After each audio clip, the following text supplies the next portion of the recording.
Ara Oshagan is a diasporic, multidisciplinary artist, curator, and cultural worker whose practice explores collective and personal histories of dispossession, legacies of violence, identity, and unimagined futures. He works in photography, film, collage, installation, book arts, public art, and monuments. Vectored by his own personal history, Oshagan is a documentarian as well as a conceptual artist. A descendant of communities who were deracinated from their indigenous lands by the Armenian Genocide in 1915, he was born in Lebanon and diaspora and displaced by civil war as a youth. Oshagan's work researches and explores the associated visible, not visible structures of identity, memory, and historic of site, non-site. His lived experience, personal and communal history are deeply connected to his work. Oshagan lives and works among communities with histories of multi-generational displacement that have been uprooted, dislocated, and become multi-diasporic across time and space. His work is an attempt to articulate the various multivariant dimensions of diasporic presence and all its attendant ambiguities.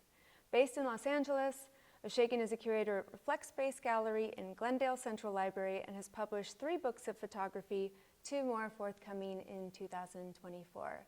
Please join me in welcoming Ara to the stage. Woo! Go ahead. You got it. Yeah? Okay. Good evening, everybody. Thanks for coming. I see a lot of familiar faces and some new faces, so it's really a pleasure for me to be here. I want to thank Brand Library for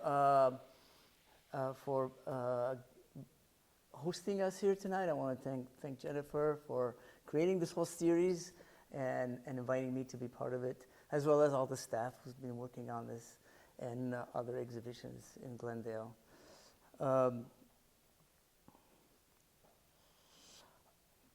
I'd like to do a land acknowledgement, acknowledging that we are here guests on Tangva and Chumash land, and these communities have been stewards of this land for many, many centuries.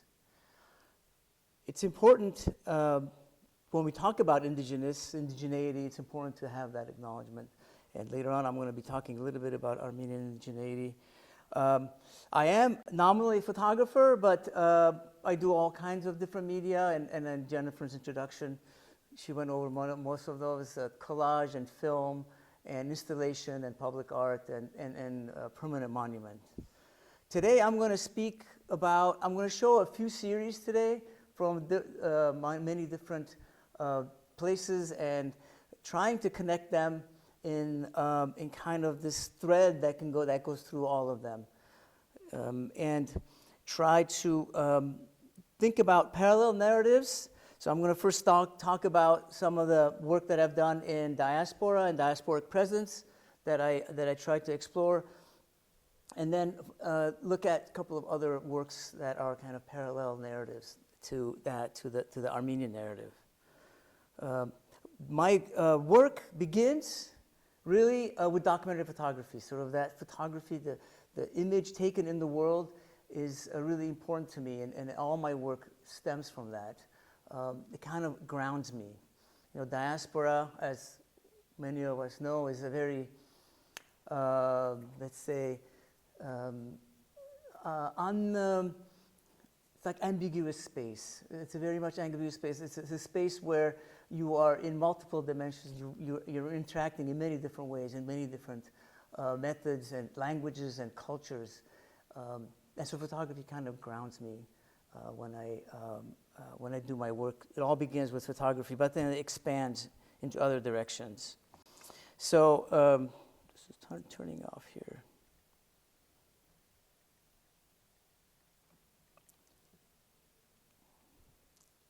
It has diaspora, has no singular focus, no coherence, no center, and that's its very nature.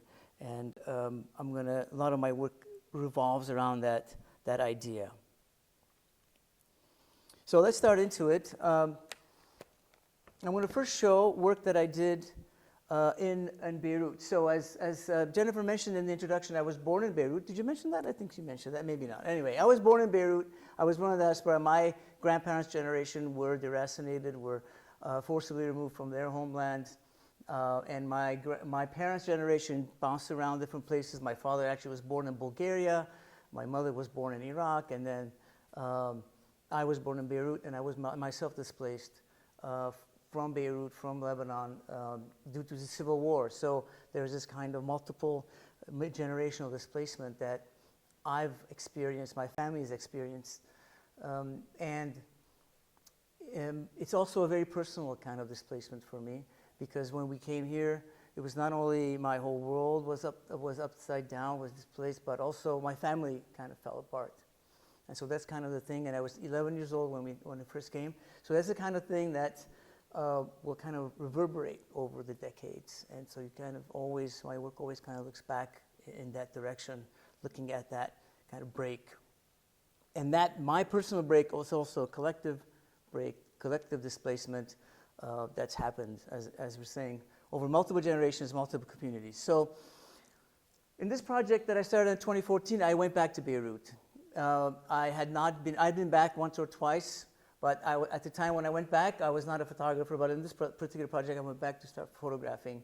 And there, that community, right, the community I was born into, was already 4 generations there, already in diaspora, and they had already gone through the Civil War. And I went back taking my own baggage in terms of all the issues that I went through when we were displaced. So taking that back into the space where I grew up and kind of responding to whatever I connected to. You know, the way I work is I don't have a specific goal in mind in terms of I'm going to take this type of picture or that type of picture. I have a kind of a borders in which I designate a border. I'm going to work in this area because this place, for instance, this site is very resonant for me for multiple reasons. For Beirut is, as I was saying, for all these different reasons. And then whatever images I make those images in that space. And then the images themselves tell me what it is that what I responded to, what I connected to, what is being articulated through that work. So this is a book that was published in 2022 by Carol Verlag. So this is a street scene in Beirut. It's most of the work I did in Beirut was in the small neighborhood, but also expanded in different places. And what the work really does is looks at diasporic presence in that diaspora, as I was saying, is multidimensional, multi-layered, and the photos themselves kind of speak to that. The structure of the photos speak to that kind of layering. You know, I think of diaspora as, you know, I'm Armenian, I'm American because I grew up here. I'm Armenian, Lebanese, also some French education. So it's got multiple cultures, and I don't think of them as we usually do think as hyphenated Armenian. I don't see myself as Armenian American or American Armenian, but I feel all those cultures are simultaneously within me or within us, and so you embody each culture at the moment that you are working in that culture or you're thinking in that culture. For instance, ways of life, ways of thinking, food, all these things exist at the same time. It's kind of like a neural network, all it's non-hierarchical. So I think of it as whole sort of existing at the same time, and you may be stressing one or the other at any one time, and these cultural points and languages that you live amongst. And so this kind of layering, this kind of ambiguity, where you're always switching, and kind of also works itself into my work in terms of the multidimensionality of the work and the things that are happening in the foreground and the background, where the center of the image, for instance, is blurred, and really the focus of the image is in the back.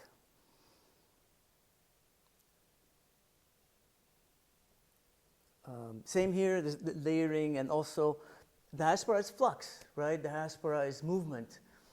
Not only physical movement, but also intellectual movement, cultural movement between different cultures, between different languages. So that's also kind of part of this work. And this is the church in Beirut, in the Cis region of Burç-Hamud, in a particular region. I'm not going into specifics. If there are people from Burç-Hamud, maybe from Lebanon, I'm not going into specifics, just general ideas here. So,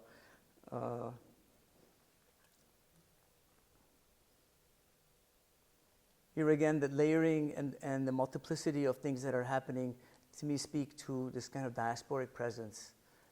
And it's very important to make a distinction between, for instance, immigration and diaspora. For me, immigration is much more kind of a unidirectional movement, while diaspora is multi-directional movement and presence. And so I try to make images that kind of speak to that space. And here in this image, in the background, you can see sort of Armenia is there too. So, this work is part of a trilogy of work that I photographed in Los Angeles, and then Beirut, and also in Armenia and in Artsakh area.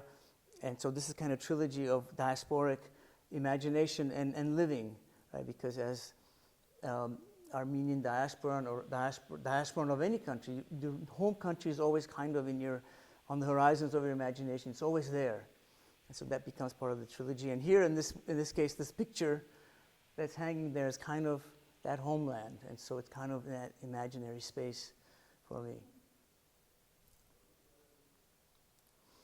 This is a family scene. Food, always food, table, lots of food. People grabbing on top of each other. This is so because I grew up there, and this is an image that is very personal to me. I used to climb up on these trees when I was young, and so this also became part of that narrative. So the work, not only looks like that diasporic present, but it's also a work of memory, where I'm connecting back into what I did when I was a child there, when I was growing up.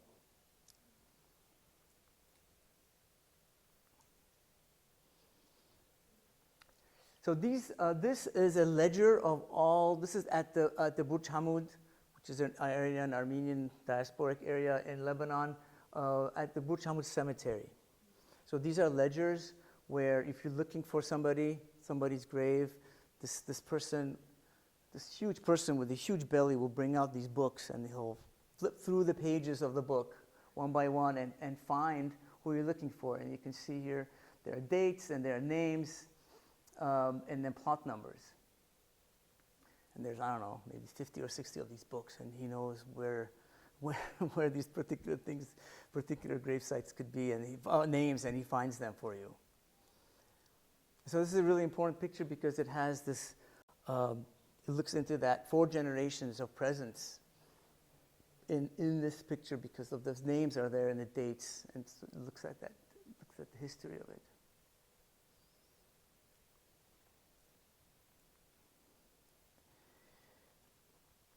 So the next project I want to talk about is what came out of this work. So as I was saying, I photograph, and then while I am in a particular site, in a particular space, and I'm responding to that space, bringing my own history into that space. So, photography, I consider it's kind of this kind of friction between yourself and the world. And it's always as much what you bring to it as what you get from it, from the place. And sort of photographs are the traces of that friction that you create when you're in a place, in a space. And one of the things that happened to me when I went back to Beirut, a lot of people knew my family, a lot of people knew my father, my mother, my uncle, and things like that, and that would always come up, and it would kind of encroach on my memory, would encroach on my kind of thinking in that space. And what I started to think about is, how is it possible to look back across that displacement, because that displacement still was very, very much present, even though I was here today. That past kept kept coming up, kept encroaching on my consciousness. And so I started this series of collages so the black and white part of these images are from my project from today, or recent contemporary in Beirut. And then the color parts are from images from before or right after the war. So before displacement or during, or the aftermath of war, because the war was the reason for that displacement. So these collages kind of bring the past and the present together in one space. And for instance, part of this project also has many family photos in it. So this is the black and white part, again, is in Beirut.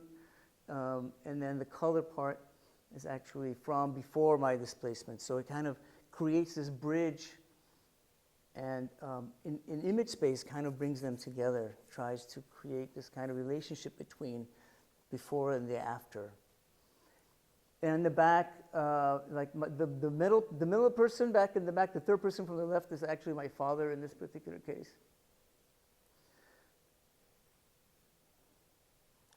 And this actually features, I want to go back to this because this is the library actually in the Armenian school when I went to when I was young. And this is the current day library. And so this is part of the downtown of Beirut that was destroyed by the war. So I made this one trip in the 90s. And I took some of these snapshots. This is one of the snapshots. And so this kind of question is asked here. It's kind of taking you, what direction are you taking? Are you going to go in that destruction, or is it going to be a library? Is it going to be the books, or is it going to be something else? So it asks these questions as it compresses this time space. Here's another one in the Armenian Center. The old photo is my mom and my aunt. So it kind of interrogates that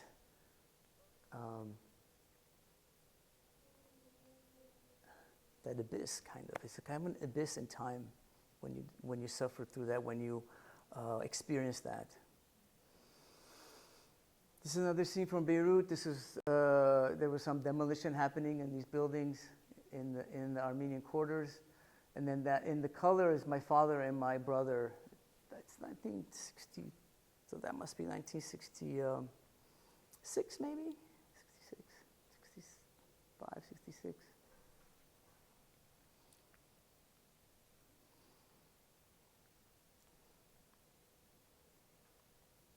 And the color image is another image of the destruction in Beirut. Yeah, so these are, okay, thanks for mentioning that. If anybody has questions, feel free to ask them, right? Yeah, these are digital collages, all right? So it's done in Photoshop, basically, and they're digital collages. And they're kind of like, I started the whole idea, like thinking about murals, that you could create murals within your photographs in a different way. And so the view is always from the present. The view is always from the black and white image. And the color image, the past, is kind of embedded in the present. They're all yours. Yeah, they're both mine. Yeah, well, the family photos aren't mine, right? Because I was like 2 years old when some of them were taken or not even exist. Yeah, so, but the black and white are mine, and then the color are from, this particular one is mine because I took it in the 90s. Any questions, anything? Feel free if you have any other questions. I'm going to go quickly through a little bit so we have time to discuss. So I'm going to switch gears a little bit now and talk about the sushi portraits. So sushi, in case you don't know, is a town in the region of Armenia, which has now been completely, it was invaded and colonized by Azerbaijan. And I did a long, big project in Artsakh. It's called the Artsakh region. And I took photographs. I did the book. I also went back. I did a number of portraits, and I did a whole installation in Artsakh. And so I did these portraits in 2012, and they were installed in a building in Artsakh, speaking about depopulation and repopulation, which is a whole different project. But then when in 2020, the first part of the war happened, where a lot of the Armenian lands were overtaken by Azerbaijani forces. And this particular town, Shushi, where I spent a lot of time when I was working there, it's a very resonant place for me, was also colonized and occupied by Azerbaijani forces.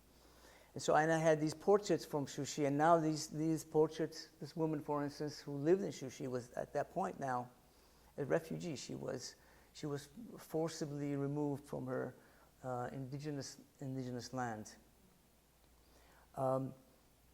And so sitting here, like a lot of us, I think, went through this, and sitting here so far away and you know, seeing what was happening there and not able to really do anything, I started thinking about what is possible in terms of the future. How can you think about, rather than trying to present something that's today, but think about the future. And so I started thinking about what these collages could be, where you can bring the refugee back together with their history. So the back pages, the back of these portraits, are pages for Armenian manuscripts from across the Armenian highlands, from Marash and from different places across Armenian highlands, from 400, 500, 600, 800, even 1,000 years ago. And so these pages, to me, beyond the religious dimension of it, you know, they were the only books, they were only things that were created at the time. So they represent not only religious texts, but also there's culture, there's life, there's the handwriting, there's this presence of people living a particular type of life in that area. So that, to me, represents the history of that space. And so by bringing the refugee who has now been deracinated, who has been now removed from that space, with elements that represent that history, I kind of think about how it's possible to kind of heal or kind of decolonize in image space. And think about a future that perhaps at one point the refugee can return, at this point the refugee returning back to their history, connecting with their history.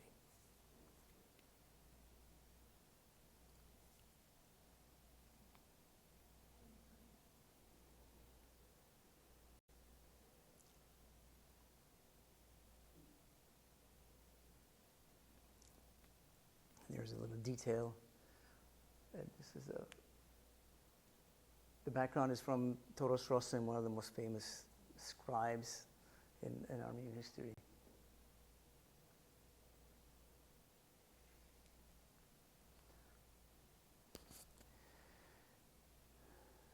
This other project, so I did a number of different works around that, but I also started connecting with medieval texts, medieval elements of medieval Armenian cultural making. Armenians, we have this scroll art form, which is called the Hmail in Armenian. It's not very well known because the church really didn't like the usage of it because people would make these scrolls with incantations in it, with certain magical formulas and things. People would ask for them to be written for them, and these scrolls would be very long. Like here, I've cut them up. They would be written, and they would be rolled up, and it was really for you to carry with you and to protect you while you were traveling.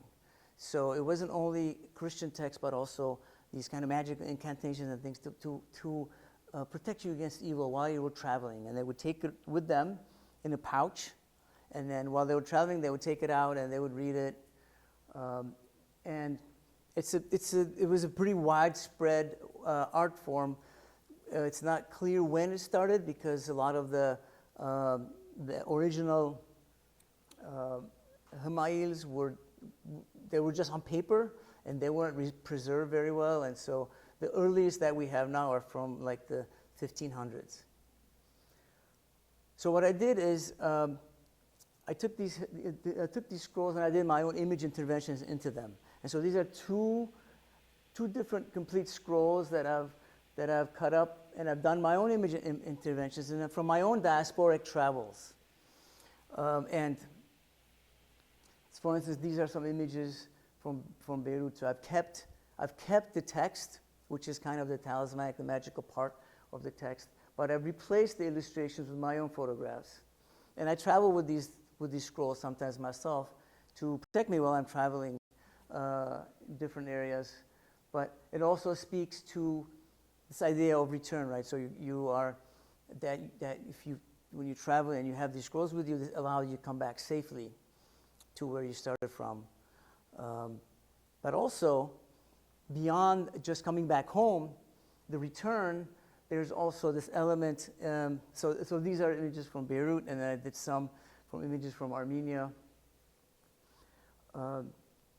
There is an element of return, the right of return, right? So we do not have right of return now. We don't have right of return to Artsakh. We don't have right of return to Western Armenia. And so this series also speaks to the scrolls helping us have a right of return to the original homeland.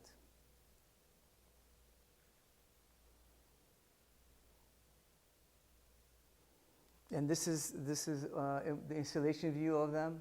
So they're they hang from the ceiling and they're kind of like a forest. So you can kind of walk through them, and then you can see the front and the back. This is an installation that I did last year in Morocco.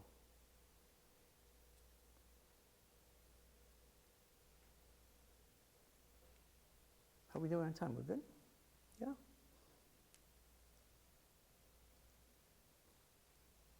So I've had the privilege to meet a number of different Korean artists and curators over the last few years, and I've had the ability to go to Korea to work on a project that was, in terms of the narrative, very similar to for instance, for this Armenian narrative or the Native American narrative. There's all these narratives that certain communities have gone through that are very similar. For instance, in Korea, there was colonization. There was war, there was like horrible things that happened. Women were enslaved. This is a very, very big issue today in Korea, and Japan still denies that such a thing actually happened. They haven't taken full responsibility for that. Very similar to the Armenian case, for instance, the Armenian colonization by the Seljuks and the Ottomans was over a few hundred years, but then and then there was war, and there was also displacement and forced removal from indigenous lands. But so the narratives are very similar. And so one of the things I was able to do is to work with, take portraits of women who during the 1910s to 1940, a number of women, or maybe around 200,000, which is the estimate, when Japan colonized all of Asia, China, Korea, Thailand, all these Asian countries. They abducted women and made them, enslaved them to serve their military. So it's a very, very big issue for Korea. In fact, at the Central Library, we have a statue dedicated to that issue, established by the Korean community here. As I was saying, it's still denied, so it's a very actively political hot issue in Korea. So this is one of the former comfort women that I photographed when I was there. So the project is called Keepers of the Narrative because they are these women. They are women who came out publicly to speak about it. There was 50 years of silence after they came back from the war, after they were liberated in 1945. There was like literally 50 years nobody spoke about it because of the shame associated with it. And then these are some of the very brave women who actually came out and publicly saying this is what happened to us, and they were demanding recognition and restitution.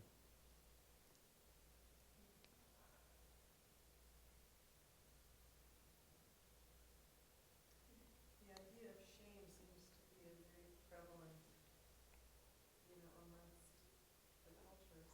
Yes, definitely. That's another element, right? And like the women who came back they were not accepted back into Korean society because there was so much shame associated with them, right? I think Armenian communities also have that. People came back after genocide. There was a lot of shame associated with them. They were not accepted back in very easily, right? And that's why the 50 years of silence in Korea is literally, nobody spoke about it. They pretended nothing happened. While tens of thousands of women had been affected by it.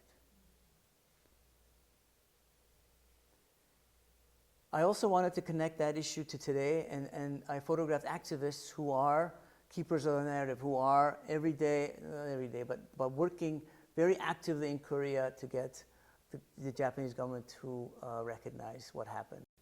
There are protests happening every Wednesday, actually, in front of the Japanese embassy in Seoul, Korea. And so these are some of the activists that I photographed. And in the same way that I thought about the sushi portraits that I was doing, the backgrounds of these portraits are from books, traditional Korean books that are about caring and about loving and about taking care of each other. So kind of the background of these books, of these pages, connect to the kind of work that these activists are doing. And this man actually lives in San Francisco. Very active here.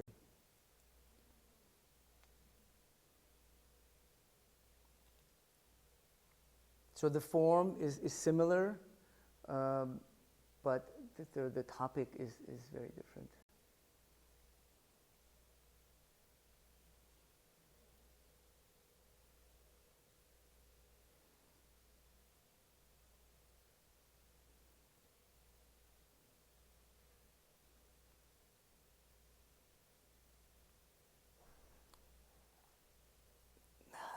The last project, I don't know, we have time maybe this is what, my very current project, I think there's still time to go on, yeah.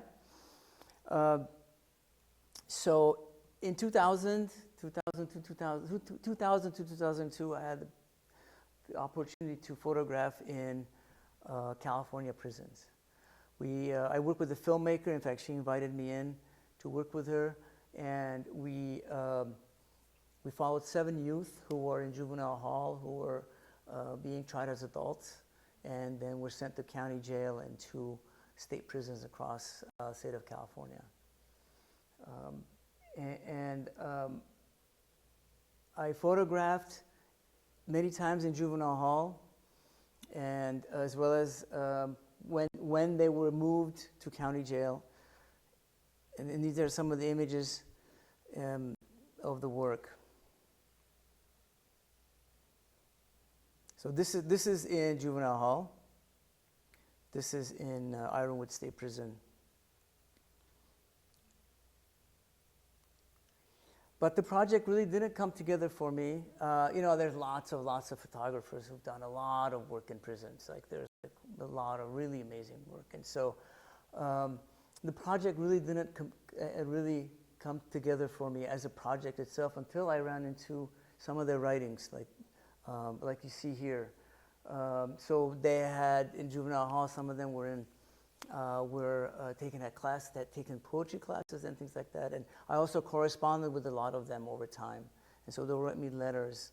And so once I started sort of doing this collage work, combining their portraits with their words, the project really became now collaborative, and it became part of their voice is part of the project itself. And it became really like authentic voice. And the work then really speaks from a much, much more personal level. It speaks to some of the issues that they face.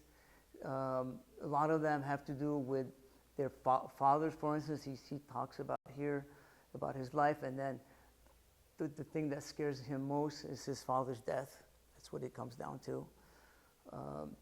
So not only is the work kind of an indictment of the whole really broken carceral system that we have here in California and in the United States. As you all know, probably the United States incarcerates more people than anybody in the world in terms of percentage of their population.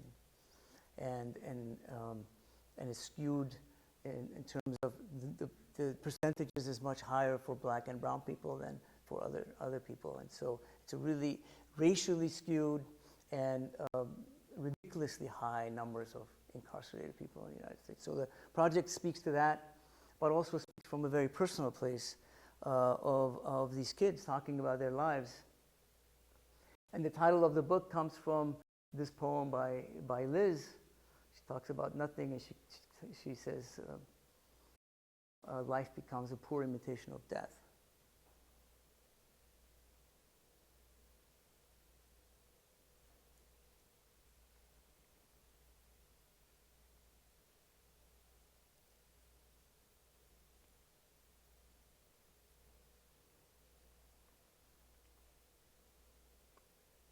So I can read this, I can read it for you. I'm tired of feeling because the only things that I am capable to feel are betrayal, hurt, pain, misery, and lonely. At times I feel as though the weight of the world is on my shoulders. I read the Bible and I can't understand why all I get is bad when I put in good. I don't think this is the way it's supposed to go.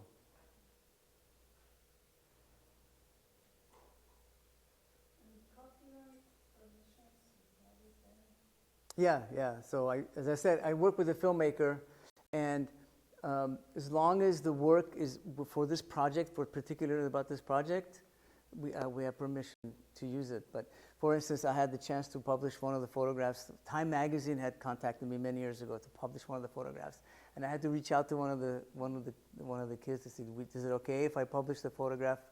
And she didn't want her photo to go in Time magazine, so. I didn't get the chance to do that, and I had to respect her wishes, of course.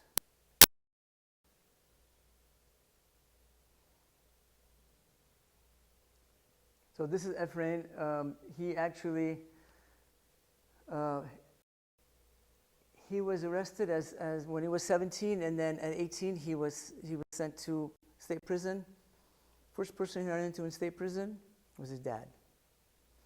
His dad had been in and out of prison, and that's the first person. And it's sad, and he says that, I'm going to lose a number of years of my life, but at least I'm going to be able to connect with my dad, because now we're just together all the time. Otherwise, his dad, he would never see his dad. And this poem talks about his dad, that fear is calling him dad.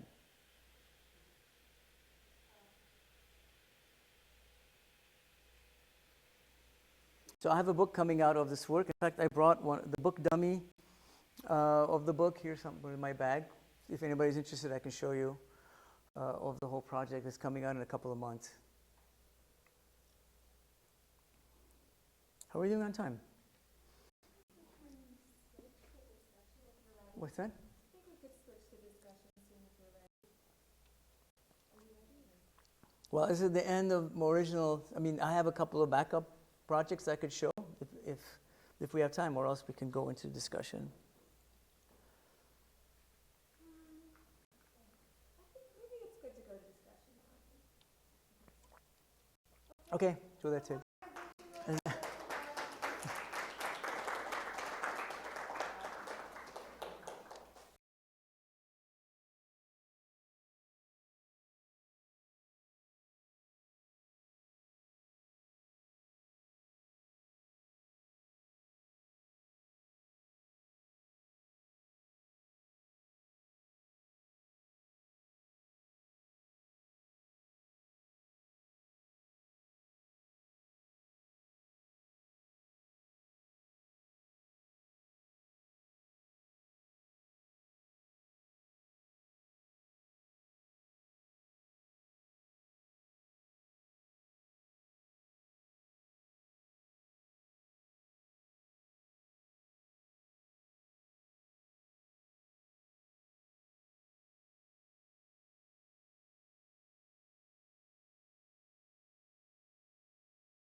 I'm going to unmute my little mic here. So I hope it wasn't too fast. It was kind of, it went quickly, but I wanted to sort of just give everybody kind of an overall picture, not going into depth into any single series too much. Well, we have a little bit more time right now. So I'll ask some questions, then we'll open it up to any more questions that you all have. So actually, I wanted to ask you one thing, and this is almost more of a technical thing. It had to do with the series that you first presented. I noticed that there was a lot of images, and I noticed this in your studio too. There are a lot of images that had some like movement in them, you know, motion of the camera. And I was wondering if that was, how purposeful that was, and is it important to you to give a kind of sense of your own subjectivity when you're taking the images? You know, a sense that these are being taken by a person, and there's, you know, it's your body that's taking them and moving them. I just wondered if you had any sort of thoughts on that. Yeah, I mean, definitely. You know, I think to the way I take photographs, there's, as I was saying, diaspora is multi-layered, influx, going in many different directions and ambiguous. So the images that I take a lot of images, but the images I finally kind of select to represent or to talk about the issue are a lot of times are those types of images where there's movement, there's ambiguity, all these things. So the structure of the image itself speaks to the issue. And so, you know, there's kind of a construction there almost, right? Mm-hmm. Because you can take many types of pictures, but I wait for that where those elements kind of come together in a particular way. Mm-hmm. So there's kind of a construction almost, even though it's a documentary photo. The subject is maybe secondary almost. Well, the subject and the structure of the image, to me, have to be kind of at equal kind of presence in the image itself. Mm-hmm. And you know, yeah, I mean that's, and it's very purposeful in that way, very purposeful in the way that there's movement, there's ambiguity, there's all these elements that are part of the image. Right. And my presence in it. So, you know, when you, I think when you take images that are complicated in that way, multi-layered, then the presence of the photographer is more obvious, or more, the photographer is more present, let's say. Yeah, I agree. And then, you know, because there are many people that take documentary type images where they're almost going for an almost invisibility or a removal of themselves, kind of trying to present an objective point of view, which can be problematic in different kind of ways, right? Uh-huh. So I was wondering how much and it sounds like it is important for you to acknowledge I am a person, I am taking a photograph. It's not, you know, a neutral account of everything that's going on, you know? Not at all. It's fully subjective, right? Because I go to take photos places where I am connected to. So I have my own thing, my own issue kind of to speak about in that space. It isn't going. You're not going as a neutral observer. I'm not going as an absolutely neutral observer, right? I have a history there. I bring a certain history with me that's associated with that place. So it's not at all subjective. It is very subjective. It is very subjective. Yeah. And so on that line of thought, I think that whenever you're talking about series or works that contain, war, displacement, there's obviously a huge sense of loss, right? What has been lost what was lost, what is still lost because of that loss, what continues to feel absent. Mm-hmm. So how do you balance that with presence, right? Because you're taking photographs of also present day people, what still exists, what still goes on. Like, how do you balance out those types of things, right? Acknowledging loss, but also acknowledging the continuation of culture, that there are new people coming in, and do you understand? Yeah, right, exactly, yeah. It's kind of, it's a tricky thing to address. I would say my work is about presence, like I was saying, diasporic presence, which is very much alive and today, right? Loss is part of it. It's kind of, I would say, underground in a way. I think of it because of all these things that I bring to it and all these things that are already there, and especially this work in Beirut, which is very dark in a way, right? So I kind of see the loss and the sadness kind of running underneath it in this kind of invisible way almost. Like a subterranean river, there's a way I think of it. There's all these things that are happening under the image that you need the context to really get to that layering.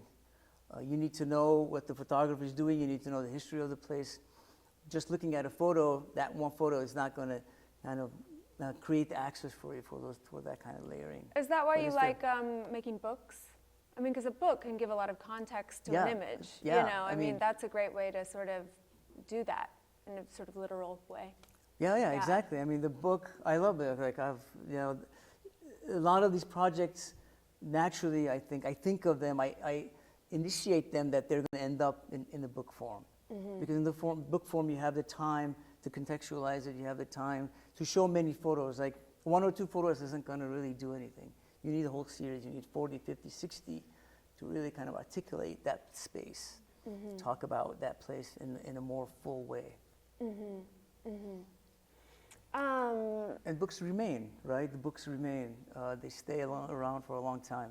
Yeah, That's they really say, important. I mean, they're definitely like a less delicate, more easily preserved thing than, a photograph, a printed photograph in some ways. I mean, we're in a library, so they stick around.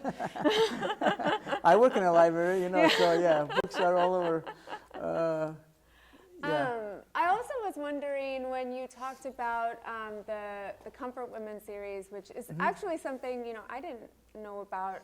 Ara and I work together at Reflect Space sometimes, and there is an annual exhibition to go along with the statue there. And it is really powerful. I saw these portraits that you've taken. I'm always struck by how powerful they are. I know you've spent a lot of time traveling there, so you do have a lot of history and relationship there, but certainly it's not the same as like where you grew up, or like, how does it feel different to address a community? Like, what are the similarities and what are the differences in your experience addressing a community that is not necessarily your community, but it's almost kind of like you're shining light on it, but it is not as personal of an issue, Right, yeah, exactly. So that's one of the issues that you have to face, right? And first you have to kind of get your mind around that. Do I kind of, am I convinced that I should be working with this community, right? Do I have space there? Am I being accepted by them, right? So to me, that's really important, because somebody one time asked me about cultural appropriation. He goes, well, you're going to Korea. Isn't that problematic for you, right? Kind of what you're asking in a way. As I was saying, I think there's parallel narratives to my own history, to my own work. So I think that's very important to connect to a place, right? So I think it's, and if you are approaching it with certain authenticity and seriousness and long-term kind of commitment to it, so I think that's, to me, that makes sense to work in these other places that may not be completely your own community, right? I think people generally, I don't know, I think generally people like being paid attention to, but maybe that's just me, I don't know. But I think as long as it's with sensitivity, which it seems like you brought a lot of sensitivity to it, Yeah, especially definitely. if it's a question of visibility. Right. So and that's the whole thing that it seems like they're dealing with, is the lack of acknowledgement. So acknowledgement is a good remedy for that, in terms of more visibility to that thing. Yeah. So I mean, in terms of, I've been accepted, very easily. They really have accepted me and taken pictures and working with them in different projects in Korea. Because there's that visibility issue, right? Because there's still this issue that they have to deal with, they have to address. Right. And I also think there's something psychologically about once you sort of have that freedom of removing shame over something, it's really great to feel no shame about it. You know what I mean? To be like, oh, I can finally talk about this. Yeah. There's a lot of freedom in that, and a lot of weightlessness. And also, for instance, the way I work is different, right? Mm-hmm. So I couldn't, in Korea, for instance, I couldn't do the kind of very intense street or black and white work that I did in Beirut and LA and in Armenia. Right, you don't have the same kind of history with it. Right, so I changed the medium. For instance, I do more portraiture or other things. So the medium is different too. So that's sort of my very intimate medium is the small. I have a small camera, and being on this industry, being in a community, and interacting and responding is kind of the way I work for my close community. Mm-hmm. But other places, I use a different method, so that there's a separation there. There's a difference in work, the way I work.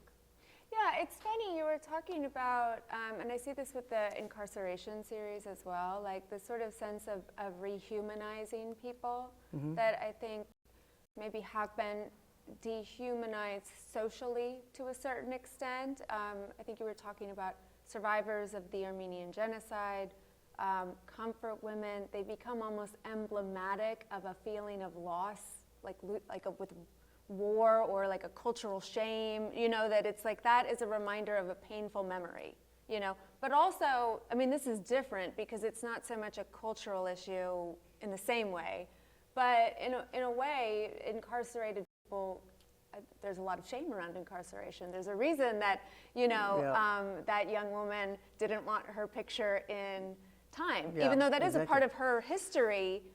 Once you know that a person's been incarcerated, once you associate with that thing, it's really easy for a lot of people. That's the only thing they know about them. Right, then they shut that's down. it. Then like they shut that's all down. you need to know about that person. Yeah. So, can you talk a little bit about rehumanization or how you see that with these works? I mean, a very important part of that project is, and now I experienced that when I first, actually didn't tell the story. So, when I first went into juvenile hall, I was saying this filmmaker invited me, and literally we met on a Sunday, I think, and a couple of days later I went with her into juvenile hall with the camera. And I knew that she was working with what they were called violent offenders, or even though some of them hadn't really done violent things, and they were being tried as adults. Mm-hmm. And so I was ready for I don't know what I was ready. I was apprehensive. But monsters under the bed. Yeah, right. Like monsters. Are they going to beat me up when I go in there or something? I really, and I think we have this kind of acculturation. We have this kind of attitude towards incarceration, right? That it's them and then it's us. Right. Wall separates us, right? We're not like that. My kids aren't like that. So the exact opposite happened to me in terms of I met these kids and they were like regular kids. They were like, they brought candy with them. They were like exchanging candy. And then one of them, and this is one thing that really moved me, sat down and he played the piano that day. And he played Beethoven on this keyboard. Mm-hmm. And it just completely shocked me. And that separation that I had felt and I was apprehensive about completely disappeared. And I saw that and then knowing them and the things that they did and why they got incarcerated. Like my kids could have been, mm-hmm. It could have been my kids, or it could have been anybody, really, in a way. Especially youth, when you're adult, if you're in prison when as an adult, it's a whole different thing. And so part of the project is to humanize and to have empathy and connect with them mm-hmm. In that way. See them as human beings, see them as not very different from us. That's how I see them now. Mm-hmm. And so hopefully that'll be part of this book will kind of shift people's attitudes a little bit about that. Yeah, I think coupling the images with the writing is really powerful too. I love that poem that she wrote. What is it? A poor imitation. A poor imitation of death. What comes from nothing. Yeah, really talented poet. I mean, I would have written that. I would have loved to write that poem, right? And here she is. She was incarcerated, and Yeah, I mean, that's the thing, yeah. So when it becomes personal like that and you see that, yeah, they could have, maybe some of them have done that. And some of them did some horrible things, right? Mm-hmm. One of them shot her girlfriend. She was in a gang and she shot her girlfriend. Yes, she did horrible things, but then also it's very important to see that humanity that they have, that they're not that different from us. And then if those attitudes change, then the incarceration system hopefully can change. Because as I was saying, the U.S. incarcerates more people per capita than any country in the world. Any country in the world. And California is also up there pretty high. Like Oklahoma is the top, and Texas, Oklahoma, but California is also very high. We have a huge prison system here.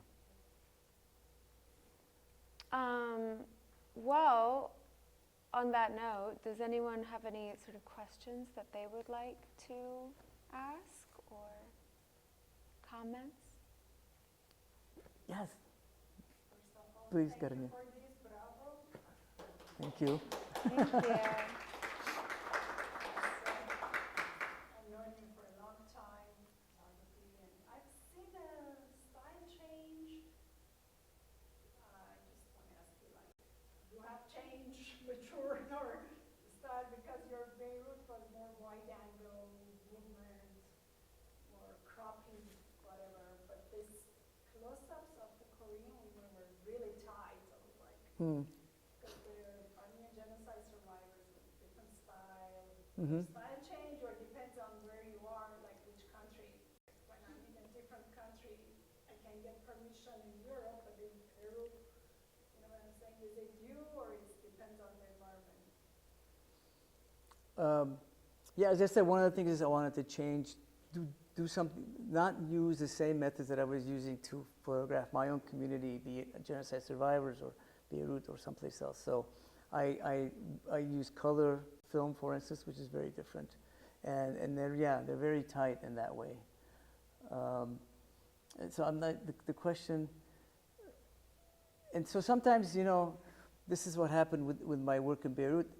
I was saying earlier, the work kind of tells you which direction to go often, right? So I had done the work in Armenia, and the work in Armenia is very light and open and really much more brighter. So Beirut, I was working there and I would come back and I have this wall and I print the photos and I put the photos on the wall and I kind of look at it every day I look at it. And then whichever photos are good, they remain. The ones I don't like, they come off, a new set goes up. So there's just like weeks and weeks of editing in that way. Very like, and I may not look at them. I may like, I don't want to look at them, I move on. And then I come back a couple of days later, right? And then the photos that were staying up in Beirut were very dark, as I think maybe you noticed. If you compare with my work from Armenia to Beirut, the work in Beirut is dark.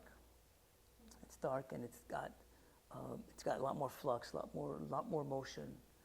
I don't know. I mean, how is that? To have a close-up. Yeah. And so that tells me something about me in that space and my response to that space. You know, I don't have the words for it because I don't have the words. I have the pictures that kind of articulate that response, which is very different than other places that I worked. And the whole book, in a way, is that response to that space. And it's different every time, every place you go. And my work in LA, which is in this part of the trilogy, is also very different. It's kind of in between Armenia and Beirut. It's kind of dark, but not so dark. Yeah. I think I definitely get the sense with that work that you're taking less license, probably out of respect. Do you know it? Less license with to the Korean? move? Yes, because it's more like, I'm just going to show. You know what I mean? As opposed to I'm going to play with or collage or licenses that you would maybe feel more comfortable taking because it's your own stuff. Right. But I definitely got that sense. I mean, they're really powerful images. I also saw, there were portraits last year of comfort women in the passageway, and like it's just I don't know. They're always very striking. I just can't even believe the story. I was like, 50 years. You know, that's a long time not to talk about something. Yeah. Yes. Yes. Thank you so much. I can't wait to get the book. Mhm. It's so special. Thank you too, you guys. I feel so inspired by your work, and I feel warmer seeing it, even though it's very emotional, like you do, and the way you deliver your message. This is kind of a question I feel like you kind of answered, but I'm just specifically wondering. First of all, congratulations for giving voice to so many situations and so many people, and of course yourself. Thank you. What has that Thank been you. like for you? I mean, what you're doing is so empowering and inspiring. So, what is that experience at an even deeper level than the art, which speaks for itself? How does that change you as a person? Because I hear it when you're talking, and I can see it in the pictures, and I feel like affecting all of us. I just want to know more. Difficult question. You know, you see when you photograph in a particular place that you see that place differently.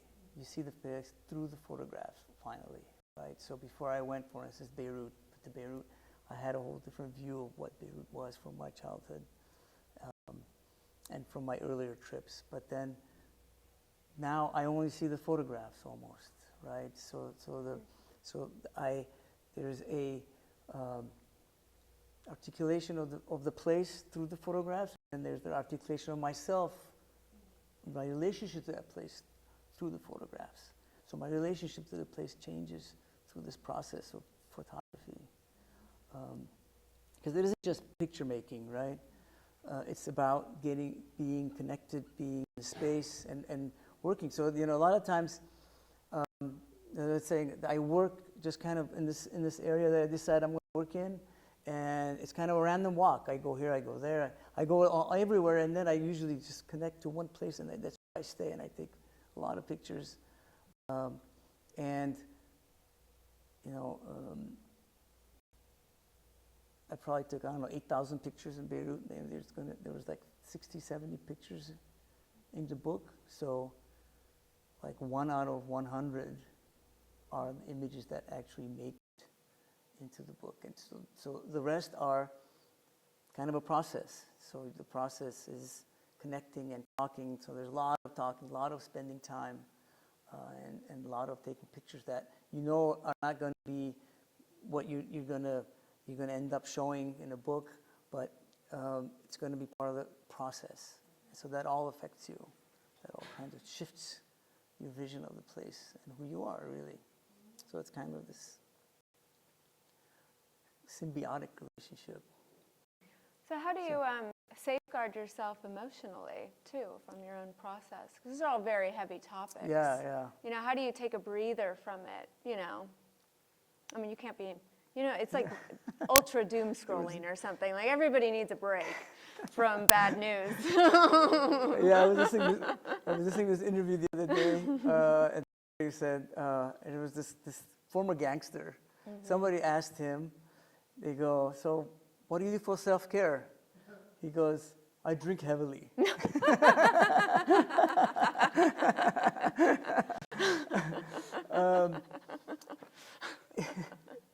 Great answer. Yeah, right. It's, in a way, you know, you have to dissociate, right? So there are times where you really intensely work, and then there are times where you have to dissociate. You have to do other things. Right. That's kind of my process, kind of this in and out, love and hate, kind of almost, where you, as I was saying, sometimes you just don't want to look at it because whatever it is, you don't want to address it, you don't want to think about it at that point. And then you wait for those moments. You know, as artists, right? Mm-hmm. A lot of artists here, we have those moments where you're kind of energized and you're inspired in a way and you're creative and you wait for those moments that you can engage. When this is after a photograph. So during the process of photography, it's very much talking and you know, spending time with people, like New Year's Eve and this and that on the streets, just like hanging out and talking to people and taking pictures. So that's very natural in a way, and that's how I want it to be. It needed to be natural, where you minimize the presence of the camera. So you have to spend enough time in a place such that when you bring your camera up, people aren't going, oh, we just So you do that the first few times, and they go, and then you have to kind of stay there and keep taking pictures. And after a while, they go, well, okay, whatever, he's taking pictures. Like, they don't care, and that's when really the good pictures start coming out. Well, and sometimes, I don't know if it's this way for you, but sometimes dealing with things formally, like the actual process of like, art making, it's like a process, right? You have these different stages of it, and sometimes just almost the physicality or like the time, it can actually be very therapeutic. You can sit with your feelings a lot and process them while it's happening. And sometimes even you stop feeling those things because you're thinking about other elements. Does this look right? Is that the way I want that to be? And so it's not always like you're upfront with the content all the time throughout the whole process. Yeah, exactly. Yeah. I think there was one other question. Yeah. Yes.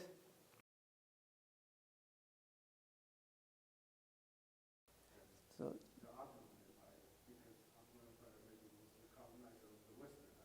Yeah.